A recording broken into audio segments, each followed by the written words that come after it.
What up, and welcome to Creeps of the Crypt, a Tales from the Crypt podcast. I'm your host, John, and along with me is my co-host. Oh, they're Alan. That's it's right. Good to be back, buddy. Yeah, it's good to be back.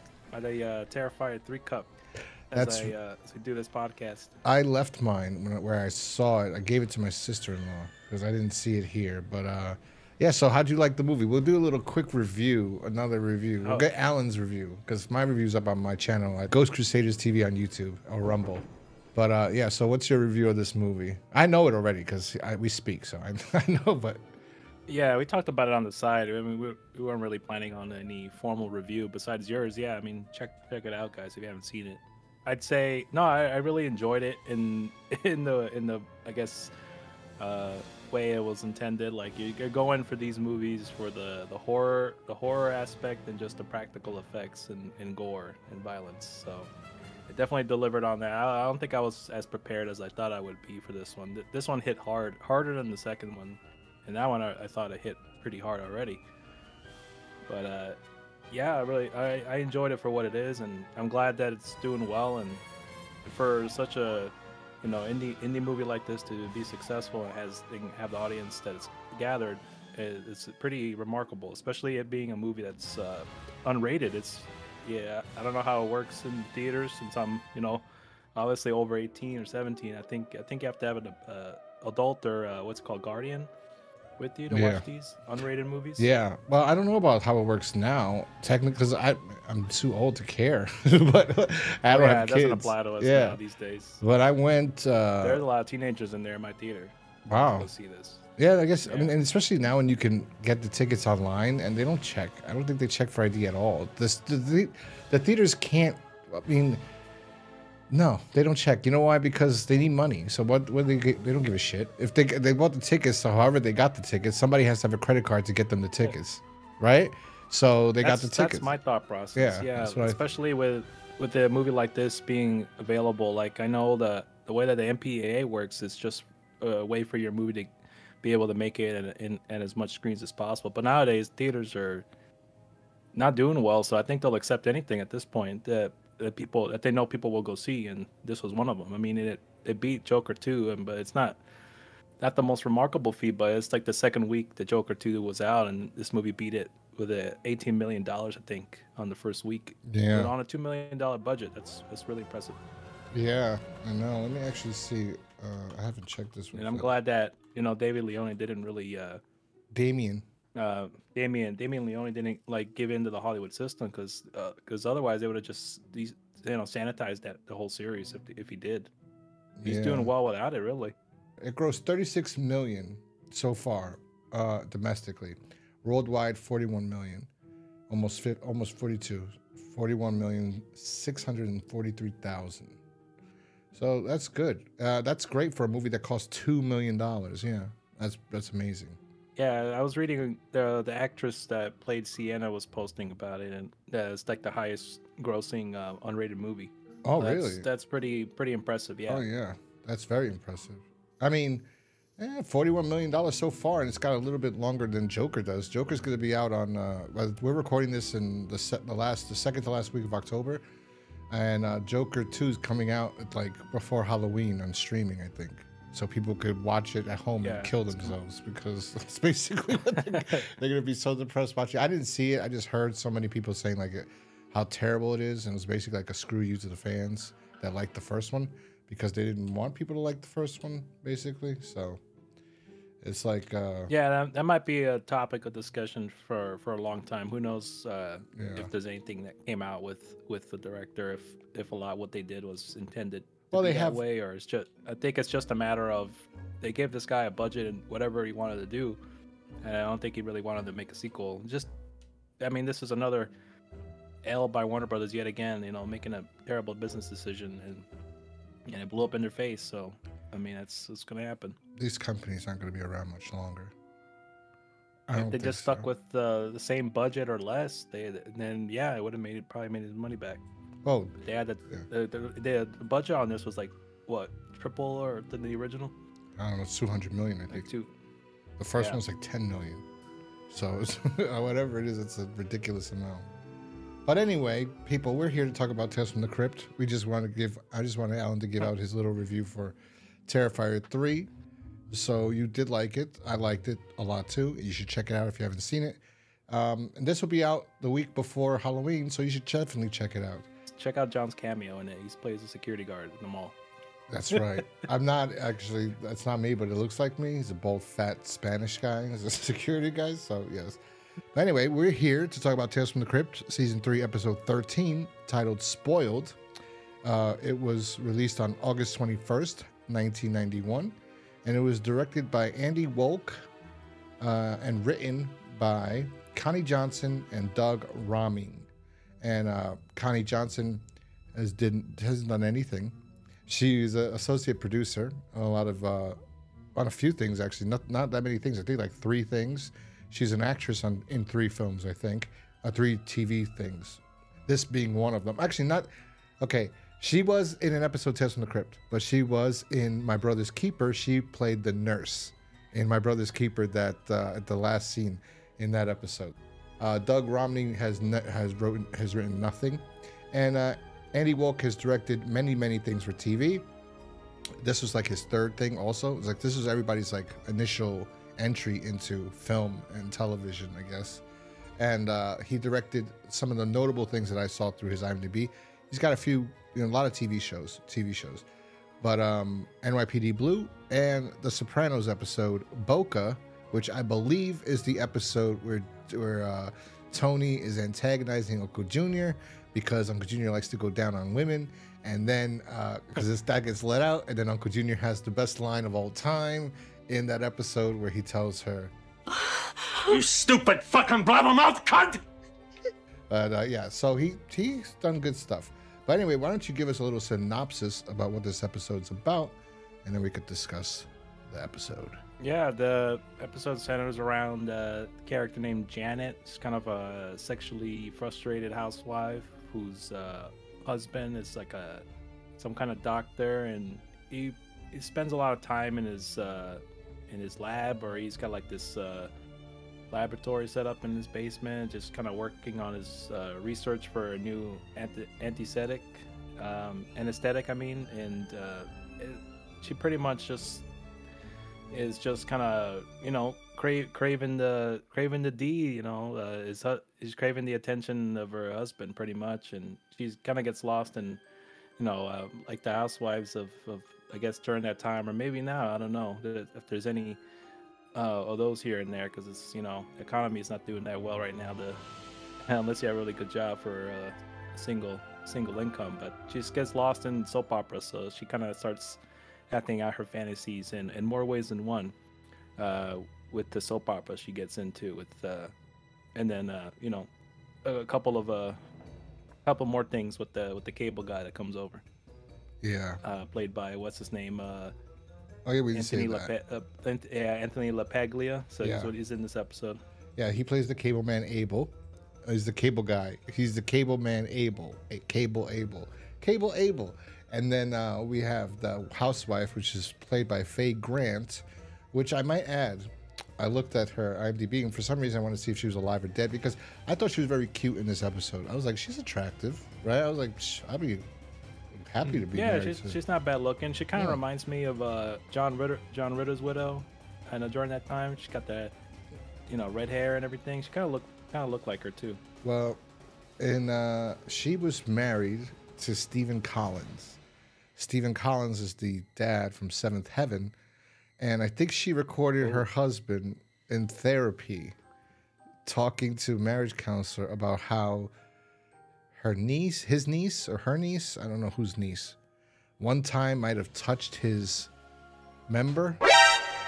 When you exposed yourself to his 10-year-old sister, did you have an erection? No. I mean, no. Partial. Partial erection? Maybe, yes. How did you talk to her? What kinds of things did you say? I don't know if he got arrested for this or whatever, but he should have been castrated. But from what I remember, he was just gone from TV after this. So that's That's her second claim to fame because she has done nothing also, really. I was surprised. I was looking at her IMDb. I'm like, she's not bad in this episode. She's acting how she's supposed to, but she's not in that many things at all. That's true. Yeah, I was trying to see what she was in because she kind of looked familiar, but it might have just been my brain tricking me. But there wasn't a whole lot here that I saw that she was in that I know of. But no, she looks like she was very familiar for some reason. I look at her, I'm like, I feel like I've seen her in things before. But I look at her IMDb and maybe I don't see anything. She wasn't a regular on anything. Well, 28 episodes of The Greatest American Hero. Maybe that's where I remember her from. No, I don't think so. There's that, and then it seems like she was in quite a few episodes. But just 1 and 2. 20 episodes of this show V. Didn't they remake this on ABC? Is this the same V I'm thinking about? I think so. I think they did remake it. Yeah, I never watched it, so I don't know what this is about. Yeah. But I'm like, she plays Janet, the housewife. And before we go into everything else, I'm going to make a little note. I think the intro for this episode was kind of funny. It was the Crypt Keeper in a golf costume, and he had a dead body next to him, a skeleton body. And he goes, "Don't mind him. That's just my caddy, Juan. He got me teed off while I was playing around, so I shot a hole in Juan." I was like, "Oh, great!" You know, that was one of the good ones. Yeah, that was one of the good ones, honestly. And then, so yeah, like you said, the episode starts out, and I will say, this episode is a mixed bag for me. I've never liked this episode.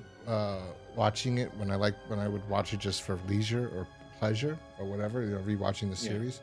So rewatching for this I guess sometimes this happens, people. Sometimes I just rewatch it and then I'll hate it and I'll say I fucking hate this episode. Or sometimes I'll watch the episode and I'll try to look for the good things in the episode, like with Cutting Cards, because it's a basic little episode, but there was like the music was great, the lighting was good, and I like little things like that. In this episode, I kind of was looking for some of those things in it because I read the comic first. Usually I watch the episode first, then I read the comic. So this time I read the comic first, and then I watched the episode. So I knew what the episode had to work with, and I wanted to see how they could expand upon this in the episode because I don't remember this. This is one that I always skipped. This episode I always skipped because it was nothing special to me. So I will say, I agree. Yeah, I will say, I'll say this. I think I'm more positive on this episode than Alan, and I will say that I liked what she was doing. I like how stupid and ridiculous the whole innuendos of this episode. Everything is so ridiculous. As soon as the cable guy comes, and I'll get into that in a second, but I like that. I thought that was funny. And then it gets to a point where it's ridiculous and stupid, and then it's comical in a sense because they're trying to do two things. They're trying to retell this story from the comic. That's a good story in the comic, and as they're trying to retell it, they're trying to spoof and parody soap operas. So the episode starts with a soap opera. Like we think that's the episode we're getting. No, it's a soap opera, but it's just done too ridiculous. Like soap operas aren't even that. It's too on the nose. Yeah. Yeah. Like soap operas aren't even that dumb. Honestly, sometimes I'll see a soap opera and I'm watching it and they're decent actors, and you're watching it and you're like, oh, and then you find out it's like The Young and the Restless or whatever. So I'm like, oh, ugh. And they change the channel, but it's not terrible acting like this. And this, they make it like so campy, the TV show that she's watching, her and her neighbor. And she wants to emulate. She wants that in her life. She wants that sex because this woman comes into her office. She's trying to have sex with her husband. He's like, I've been working on this deal for months, and you're ruining it. Get out of here or whatever. And then she goes, I need you. I need him. I need dick. And then she just leaves and she grabs a guy and she's like, you come with me. And she takes him to the office and she's like, I've been watching you. He's like, my work? She's like, no. And then this is the one thing I do hate. The music. I can't stand the music in this episode. Unlike Cutting Cards, where I really like the music. I might have been the last episode too. There was another episode where I just despised the music a lot. This episode, I hate that that music. It's so annoying, and it's played throughout the entire thing. It's supposed to be like maybe they're spoofing an actual soap opera that theme was in or something, and they changed it a little bit, but it was horrendous. I hated that. But yeah, we meet Janet, this lonely housewife that wants the same things that our lead character in the soap opera has. Talking when you see something you want, you take it. You lose your head in romance. Oh, come on, Janet. You've got the American dream. You're married to a doctor. Yeah, but he's married to his work.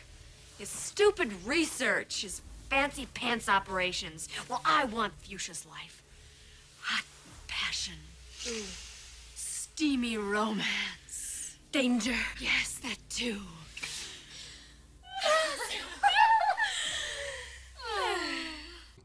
And then the husband comes in. And he's like the guy in the show. Exactly. He's all about his job. He's a doctor. And that's all he cares about. He wants to work on his anesthetic. So, anesthetic? Something that like will let him operate on somebody for like days or something. I think that's how he explained it. Yeah. For a longer time. Yeah, that's what he wants. He's like, he lost a patient. He goes, it was success. He goes, this is another stupid. He goes, how was the operation? He goes, a success. Yes, but the patient died. I was like, what? And he's like, if I had my new anesthetic that I've been working on, it could have been possible. We could have frozen the brain, basically. Like, that's what he wants. So this way he could have done the transplant and the guy would have been recovered successfully. And he's like, I have to go work on the lab. And then he goes to the basement and he has this big red light. And I will say that's another thing that's a problem, is that when he turns the light on, when he goes down, it rings.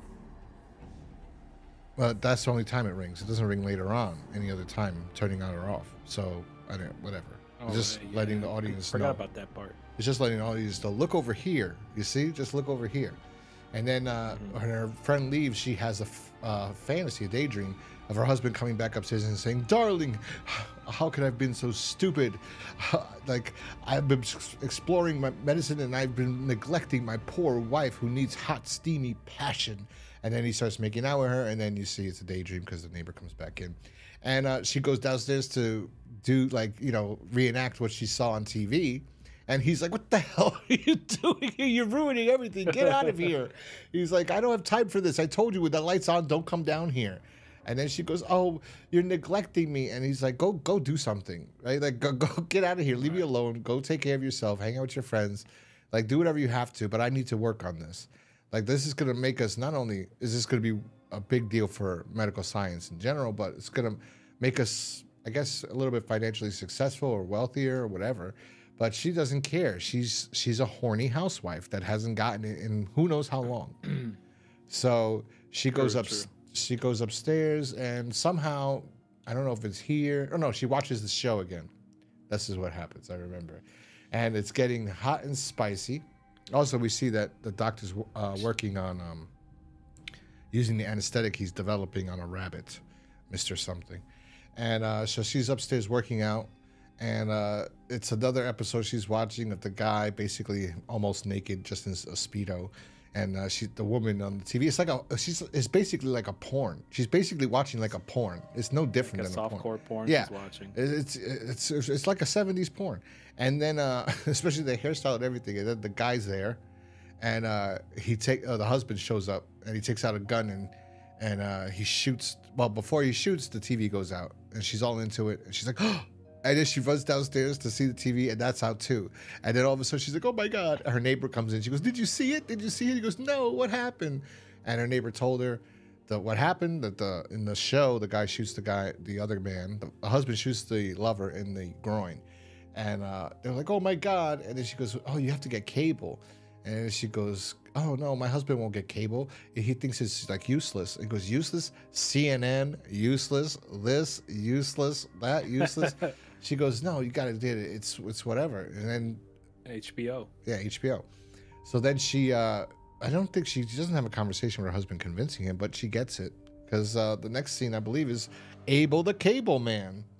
So Abel with the cable. Yes, that's what he says. I'm able with the cable. I wrote that down. I was like, that made me laugh. I was like, he goes, hey, I'm able with the cable. So many That is, first of all, not only is Abel his name, and he's with the cable company, but it's also innuendo, a sexual innuendo. I'm Abel with the cable.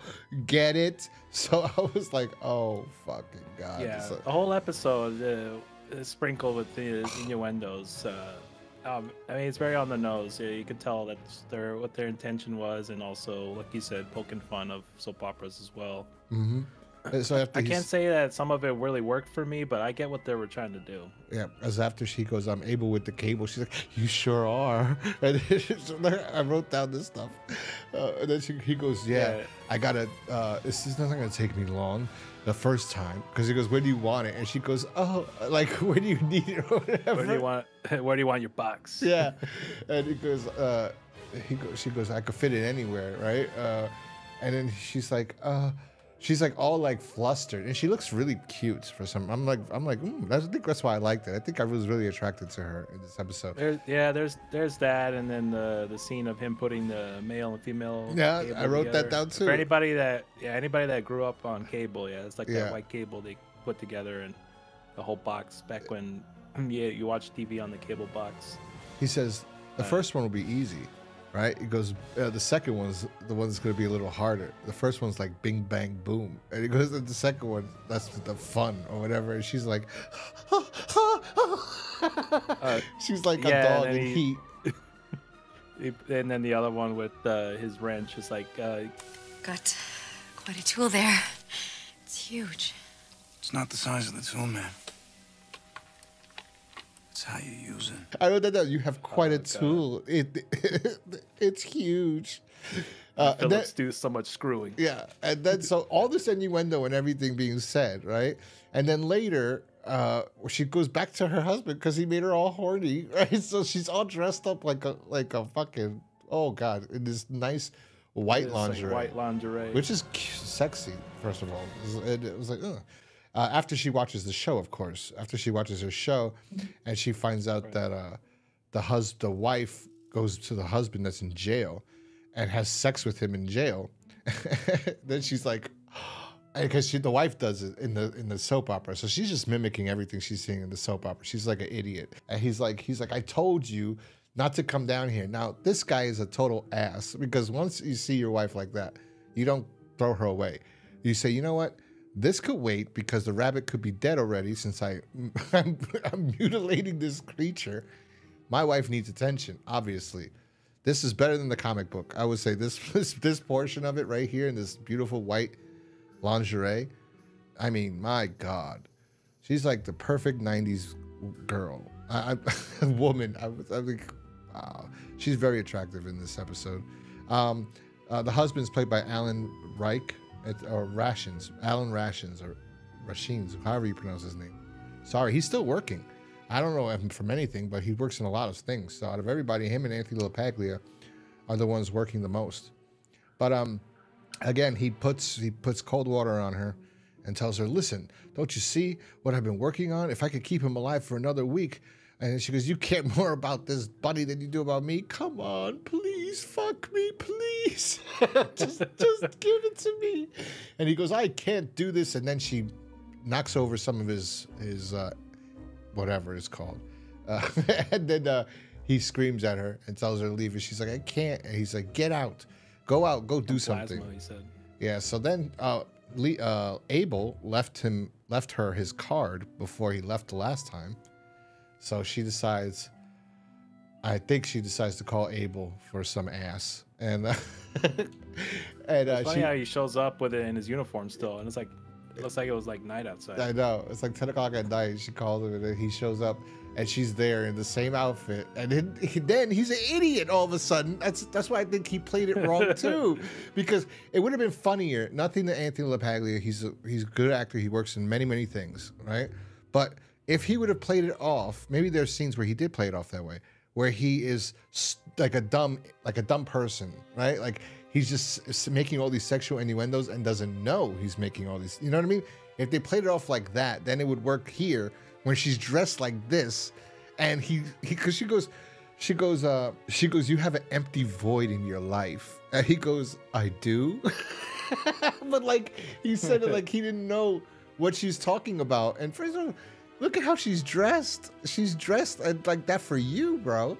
And so anyways, you didn't have to call me. It was all weird. Yeah, it was all weird. The whole time he was making the same innuendos. So I don't think I think he was in on it.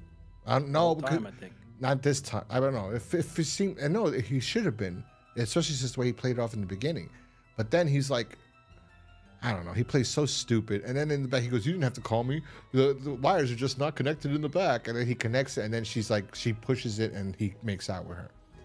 I guess maybe they played it like that a little bit to show her why she deserves this revenge, because I could see how some people would sympathize with the wife because she is being neglected by her husband, but you don't go to fuck the cable guy, you know. This is the extreme. This is like this almost felt like a parody, but also an episode. This is like the Tales from the Crypt, almost kind of, you know, a Housewives episode for the housewives that had watched Tales from the Crypt with their husband. Yeah. It's like, I can get off on this. It's like 50 Shades before 50 Shades. You know? That probably, because there are episodes like sometimes there's sexual things, and then probably if some poor wife had to watch Tales from the Crypt with her husband, they'd be like, this is a good episode. But get him in the mood. Anyway, he obviously banged her brains out, and she's all happy, and her husband shows up. So he wasn't home this time. He wasn't downstairs. So, but there's no signs that Abel knows that she's married at this point. Also, I will give him that. You know, like he doesn't know. He will in a few minutes, because after the husband comes home, shows up. The TV's on the snow screen for some reason, and he suggests that you call the cable guy in the morning, and she goes, and she does. She calls him the next day, ready to fuck for round 2, and then the husband comes home, and then she's like, "Oh no, my husband's home," and then he gets up and he's like, pretends to fix the TV, and they have this whole diatribe, and he's like, "What are you doing in my house?" And she's like, "The cable, hon. You told me to call him." And the husband didn't go, "For the TV downstairs. What's wrong with the TV upstairs? You know, there's nothing wrong with this TV." And he goes, "What did he say? I had to fix your box or something?" And he says, "Yeah, the connection was in it or whatever." And then he presses it, and it's a Tales from the Crypt intro. I was like, "Ugh, that's so whack." And then he's like, "Turn that garbage off." And then he turned it off. And then he tells him, "I'm going to be home for a week." And she's Abel's like, "Shit." You know, like, I can't fuck this woman. Yeah, same thing like the comic. There's a point in there where, he was gone all the time, and then he's at home now for like a week or two. They go downstairs, and they look, and the light's on, and he's like, "I gotta go." She's like, No, come here, don't worry. He stays down there for hours. Don't worry, just come fuck me. Come on, don't worry about it. See the light? He turns it off when he comes up, and then they have sex. Yeah. So then he's like, okay. So he's down with it, and they bang again, and then they're relaxing into the night. Who knows how many times they went on. I mean, how does he get upstairs? He's downstairs, and he doesn't wake up, come upstairs and smell sex. You know, like you don't see your wife or whatever. Nothing. So why are you in lingerie watching TV? Yeah, no. All sweaty. Yeah, it's like it's cold in here. Why are you all sweaty or nothing? No, but she's watching this stupid show, and I think the Abel knows already. Like, this woman is mentally like a child because she's living out her fantasy. That's a TV show, but in the TV show, the conclusion is that the last time we see the show is that the husband that killed got out of jail, but now he has a lover. And she goes, "How?" He goes, "I met him in prison," or whatever. And then she's like, "Oh no." I think she says like some stupid line like, "Oh, who knew cable was going to be this good," or whatever. And then the light goes out, and he runs out, and she goes, "Don't run. Take your time. Take your time. Just don't run. Don't worry about it." And then he goes, "Sorry, honey. I know I've been neglecting you, or whatever." And this day 10 on my suspension, on my anesthetic, it's worked. The bunny is he's been out for 10 days, but he's perfectly fine. And she's like, he's like, "I'm sorry, I'm neglecting you." She's like, "Oh, I've been managing." Oh yeah, she has. Oh yeah. And I think now is when it's like the time, and it's like been 15 days that the bunny has been in suspension, reanimation, whatever. And he runs upstairs to tell her, "Oh my God, honey, it's a breakthrough. It's been 15 days or whatever." And oh no, this is the time where she starts kissing him, and she goes down and down, and he's like, yeah, Oh yeah. yeah, The cable yeah. And then the husband's downstairs. He say yeah too, because his buddy is been 15 days and he came back. He woke up from being from using the anesthetic or whatever. So the husband's all excited and then he's like, oh my god. He goes upstairs to tell his wife, and then he sees his wife either blowing or having sex with him because he forgot to turn off the light. She would have got caught either way. Even if he turned off the light, I don't think she would have actually seen. And it doesn't matter of time. They were too busy. They were too into it to notice. And then he went upstairs. He got excited. He forgot to turn the light off. Yeah. He sees it. Sees everything unfold. He's been getting cucked the whole time. He's working on his big important thing, and then selfish wife. Just wanted some. This guy was like working day and night on shit. He was aiming for a Nobel Peace Prize at some point. He was saying. So he sees all this, them making out on the couch, and then he knocks them out with some chloroform or something.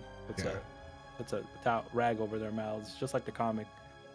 And he starts performing some kind of surgery on them using the anesthetic or that he's been developing. Mm-hmm. And you see scenes of him of the scalpel, the blood, and everything, and just him recording his data on the little tape cassette. Yeah, it was terrible. And then both the cable guy, Abel and her wake up. It's like, oh, how long has it been? And it's like, oh, you're really wearing me out. And lo and behold, they're shocked. It's like, what happened? And you don't see anything, just their heads, but you kind of get the idea. She screams real loud, like it's a pretty good scream. Yeah. Then Leon, made the announcement of his medical history that he made. Yeah, and it's just they just swapped their heads onto their bodies pretty much. You guys wanted each other's bodies so much, and you just see the kind of, I don't know, it's not ridiculous, bad, but it also it's kind of, their heads are too small for their body. Her head is too, his CGI is so bad. Like it's bad. It's not bad. Like you're right. You're exactly right. You're 100% right. I wanted to say that. Like I was like, it's not that bad for the time, right? But then you just needed to zoom him out a little bit. Yeah, but then the heads are too small. Her head is so tiny on his body, and then his head is so humongous on her body. It was like, this looks ridiculous, but it looks pretty good for that time, and that special effect. Yeah, it wasn't that bad, but just because the proportion, they couldn't get the proportion down, So that was the biggest problem with that, and that's how it ends. He starts laughing, and that's the end of it. Mm-hmm. But and then what's the end monologue? Oh yeah, well, it looks like Janet and Abel have become rather attached. Talk about being stuck on each other. I guess next time Janet wants to cable up, she'll be a little bit more careful about it. Anyway, I've got to get back to my game, and then he puts his ball in the sinking hole and with the skull on the top. Shuts on it, and then what do you know? Par for the corpse. Good lines from the Crypt Keeper on this one.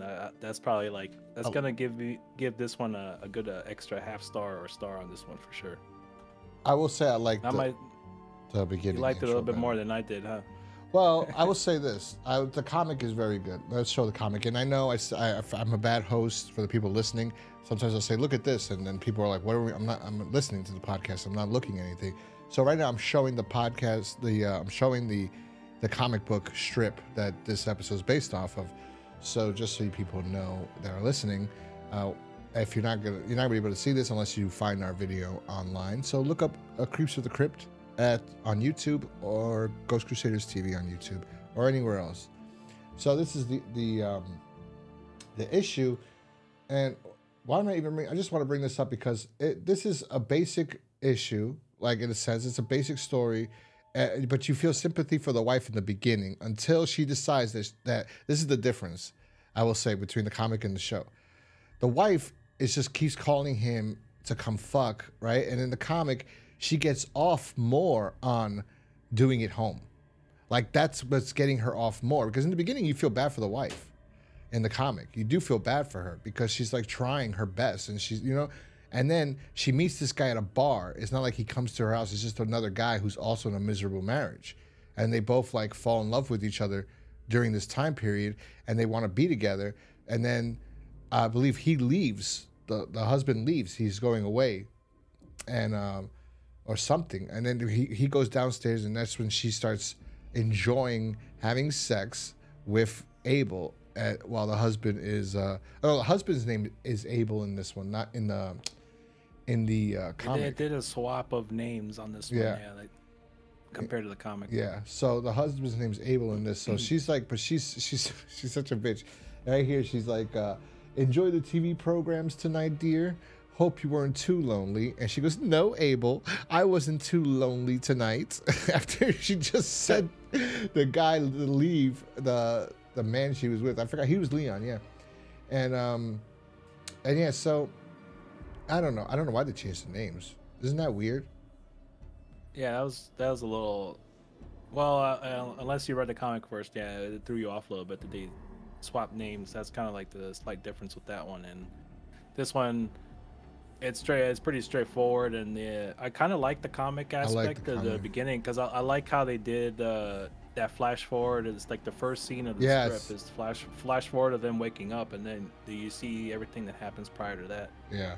And then in that part I liked, but yeah, I guess I could see what they were trying to do, something slightly different with the episode. And then in the comic, she goes, how they say they see each other like that. And she goes, "It's no good, Leon. It's ruined. How could I ever want you now?" And it's just like, if you guys loved each other, which obviously they didn't, but it seemed like that in the comic, like they were in love with each other, and they couldn't be with each other because they were both married. But at the same time, she was a hoe because she was getting off on them having sex in the house while he was there. I mean, though he did lie, because he discovers, this is the difference. He comes upstairs, he discovers that they were having sex, I believe. And then he goes and he cries, and then he comes up with a plan, which is to tell her that he's leaving for a week. And then she calls him over. So it kind of also, she's like, hey, come here.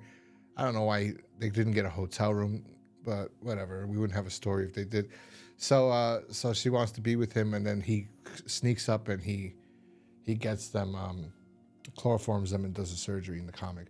So I do like the comic more than the episode. I do like what they were trying to do with the episode, even though they did it annoyingly. That's what I'll say. The music sucked. The acting on the soap opera was ridiculously over the top. The innuendos made me laugh. They're corny, they're stupid, but they made me laugh. And I found this more enjoyable than other episodes like The Reluctant Vampire. I found this one much more enjoyable than that.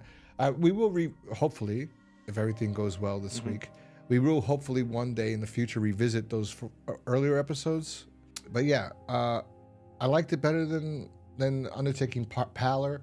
I liked it better than The Reluctant Vampire. So I'm going to give this, I would say, 3 out of 5. I think the actors all did a great job, all 3 of them that were in it. The other actors are supposed to act like ridiculously campy, you know, and I know what they were going for. And like you said, maybe they were catering to, and I would just want to know, this was a trope all the time in the 90s. Like, it was always the housewife is banging whoever's around. I don't understand how many writers or how many people this happened to in the 90s or whatever, but I guess a lot of men were getting cucked by their wives in the 90s, and they weren't there to watch. They were there just to find out and cry about it. But so yeah, I'll give it 3 out of 5 stars. I think the actress Faye Grant is very pretty in this episode. She's very sexy somehow. She has also the 50s look. She does have the look of the facial features of a 50s housewife. So, and I thought, like I said, I thought the innuendos were corny but funny too. So I give it 3 out of 5. Right. Yeah, I had a hard time trying to figure out a rating for this one, because it is, I agree with you, it's better than Reluctant Vampire and Undertaking Pallor. And I would probably go as far as saying probably...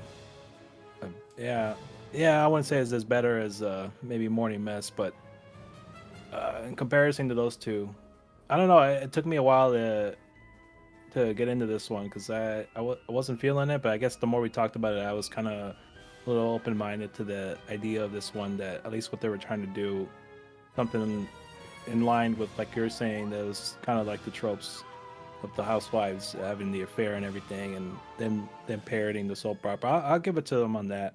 I think it's just not one I really would rewatch again. Not one of the worst episodes, but yeah, just not one I really particularly cared for that much. I'd say yeah, I'd probably give it the same rating as you. I think it did what it needed to do, and it followed the comic pretty well. The story for the comic straightforward, and they added a little bit of their own spin to it that kind of made it a little endearing with a lot of the, I guess, what, like you said, the sexual innuendos kind of did it for me a little bit, keeping it from, I was originally going to give it a 2.5, but I think just talking about it a bit more, it kind of warmed up to it. So I think a solid 3 would be appropriate. I think anything more, I don't know if I could go beyond that one, but it's yeah, a good 3 out of 5. From, I would say the same. Yeah, for this one, I gave it 3 because I was like, I do hate some shit. Like the CG is good, but like you said, it's good, but there's something. It's like the proportions. It looks ridiculous. But it's good, but it looks ridiculous. So, then it's so ridiculous. It's like, it was gotta make that the thumbnail. Yeah, I know, right? Of this episode. It should put those stupid no, because then people get more mad when they open the to watch and it's not the episode. They're gonna start screaming and it's gonna be like 100 dislikes. Oh. But yeah, no, something in here is better than these other episodes. In fact, so much so I will say that I think this should have been the opening for this season. Instead of the Andrew McCarthy episode, I think this should have opened it. Because in the same sense, this also is letting the fans know this is a comedy, like a comic book. Like, okay, I remember I said if I was to have to show somebody an episode of Tales from the Crypt and say this is what Tales from the Crypt is all about, it would be like My Brother's Keeper. If I show them that, I say this is what Tales from the Crypt is about. That it's ridiculous, it's funny, it's campy, but it has that cool twist at the end, and it's a comic book adaptation of a something scary or whatever, and that it works, right? It works. Like that's a good, like if somebody watched that, they'll know what Tales from the Crypt is about.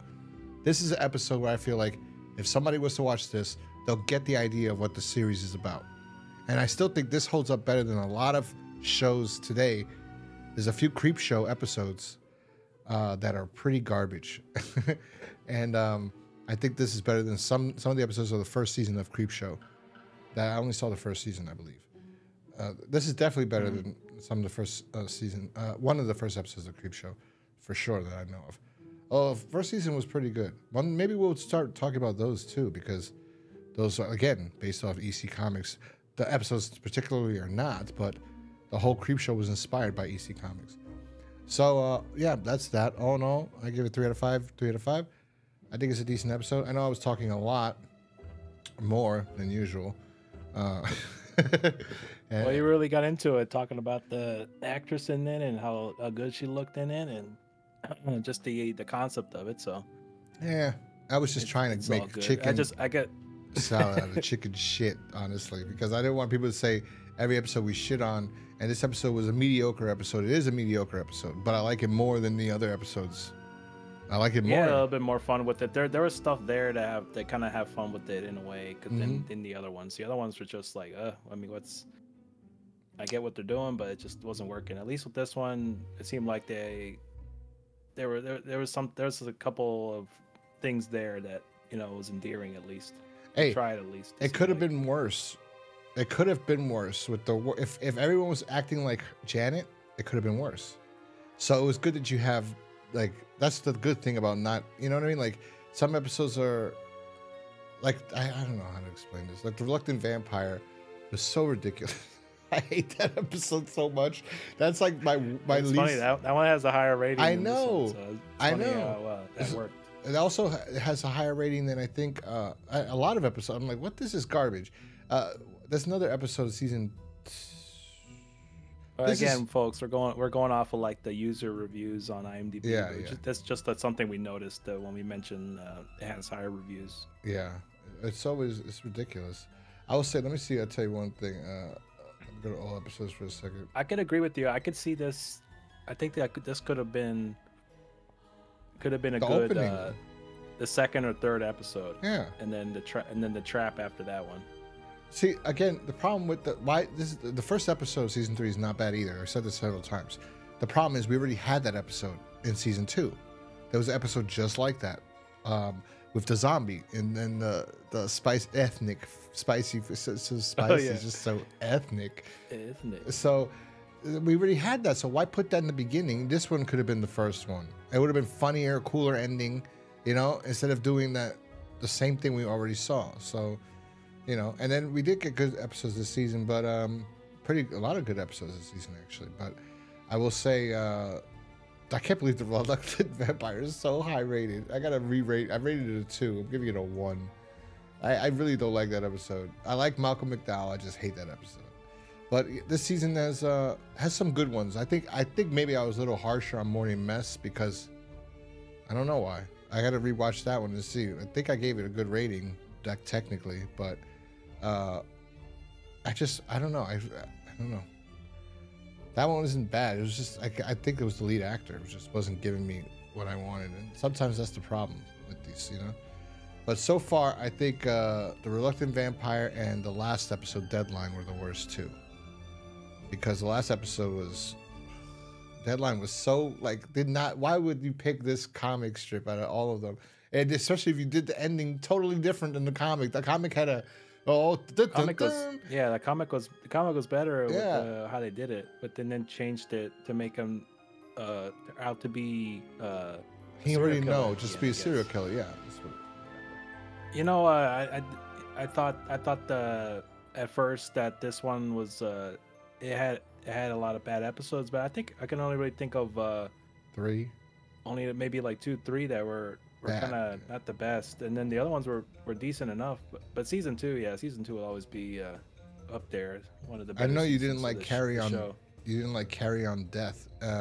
Now looking back on all the Carry On Death's a masterpiece. If you look back on it now, you're like, that was great compared to all this. I'd rather rewatch that one. But again, the comic was better. The comic was better on that one. That's I don't know. I was all right. I was kind of warm to Deadline because I guess I like the comic more, but I didn't like how they changed the ending of that one. Yeah, no.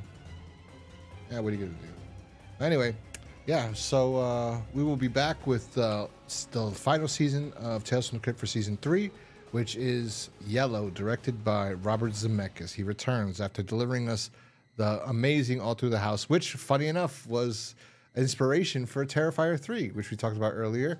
Damien Leone said that All Through the House was an inspiration, was his favorite Christmas horror things, movies or television shows that inspired him to make Terrifier 3 in Christmas. And I think I said this in my review, Terrifier 3 is the best, in my opinion, Christmas horror film of all time. If I go back and look at all the other ones, I still think that Terrifier 3 is number 1 now. I do believe it's the best. But I will find that out. It's up there. Yeah. Anyway, that's all for us now. We will talk to you guys next time. Peace.